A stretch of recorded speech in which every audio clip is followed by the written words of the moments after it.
Ya hemos visto cómo funciona file y ahora vamos a ver cómo funciona path, paths y files. La primera es una interfaz, no es una clase, y las otras dos son clases que se utilizan para gestionar estos paths. Digamos que es un poco lo mismo, solo que digamos que funcionan de forma diferente.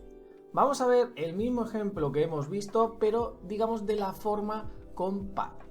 Bien, vamos a ver cómo se crea. Un path se crea de la siguiente forma. Directorio es igual, y aquí no hay un new, porque esto no es una interfaz, porque esto no es una clase. Esto tenemos que importarlo y fijaos que viene en java.neo, y para el tema de crearlo tenemos que hacerlo de la siguiente forma. Una forma es simplemente con path. Que podéis verlo ahí, un of Yuri, pero en este caso a mí me gusta más hacerlo con paths. ¿Vale? Este path que también lo tenemos que importar, y este tiene un get. Este get nosotros le vamos a poner, pues por ejemplo, ficheros. Pero aquí se podría poner una ruta como tal. Esto es una de las cosas buenas que tiene path, que le puedes poner una ruta completa. Esta tendríamos el directorio. Vamos a ver cómo se crea el fichero. Exactamente igual. Fichero es igual a path get. Y aquí, si yo quiero ponerle que está dentro de este, tengo que ponerle directorio. Y en este caso no me va a dejar, ahora lo vamos a ver. Vamos a poner sample.txt. Fijaros que si yo pongo esto no me deja, porque me está diciendo que path no es compatible con string. Aquí lo único que tendría que hacer es ponerle un toString y ya está. Simplemente es para que me devuelva pues el nombre. Con esto ya tenemos nuestros paths creados, pero el directorio y el fichero no están creados aún físicamente.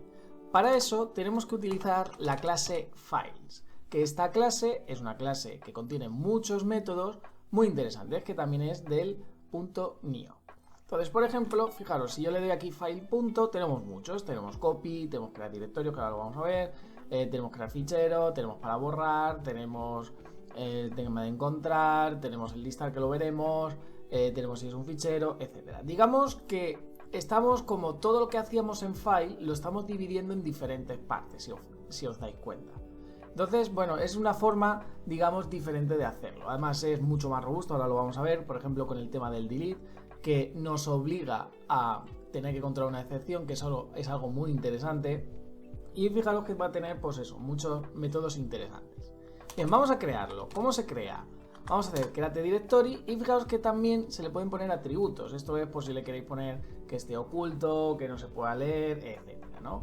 Pero bueno, en nuestro caso se lo vamos a quitar, no nos hace falta, y vamos a ponerle el directorio.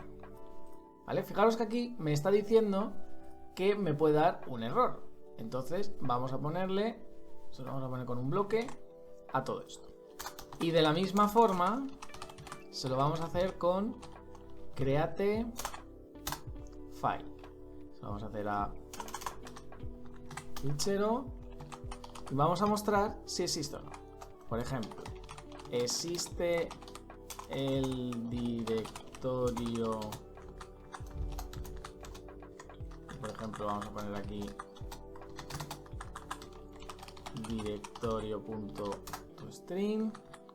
Pues para el tema de ver si existe, también tenemos en file uno que es existe. Y le tenemos que pasar un path, que en este caso sería este, las opciones 3/4 de lo mismo. Pero bueno, en este caso le digo, las opciones no lo vamos a utilizar. Tendríamos el fichero. Vamos a poner aquí fichero, ahí está. Y con esto tendríamos la parte de si existe o no un fichero. Ya digo, fijaros que al final lo que estamos haciendo es todo llevarlo a esta clase estática que tiene esos métodos. Para el tema de la longitud de un fichero, por si lo queréis saber, vamos a poner byte de un fichero.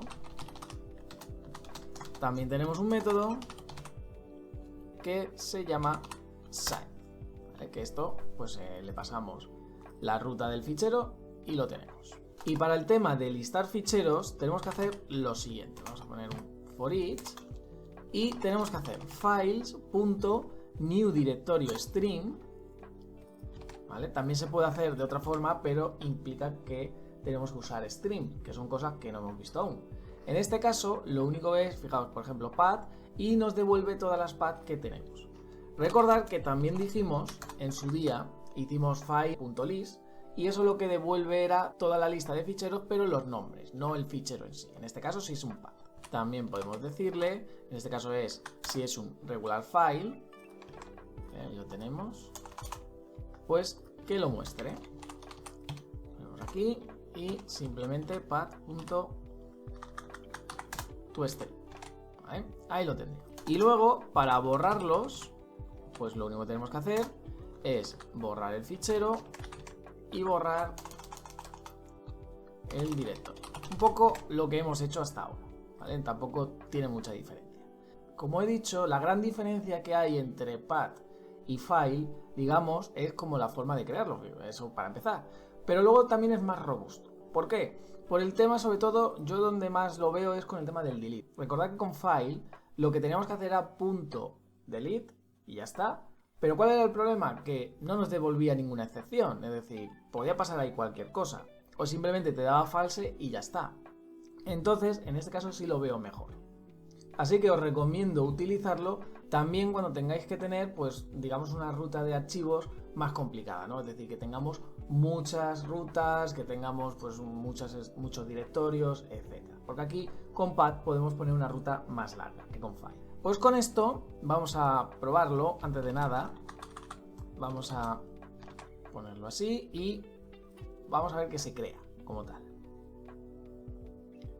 Como podéis ver aquí, fijaros que me dice, aquí lo tenemos, dice existe el directorio ficheros, sí. Fijaros que aquí me dice la ruta, que la ruta sería ficheros assembly.txt.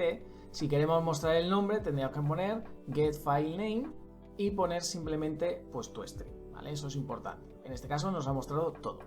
Luego byte del fichero pues no tiene, byte de un fichero, teníamos que poner byte del fichero. Y fijaros que este me está mostrando la ruta. En este caso vamos a hacer eso que he dicho. Aquí voy a poner get file name y también hay que hacer el toString y vamos a verlo. Como podéis ver, me ha creado también ficheros, es sample, está vacío, exactamente igual que hemos hecho.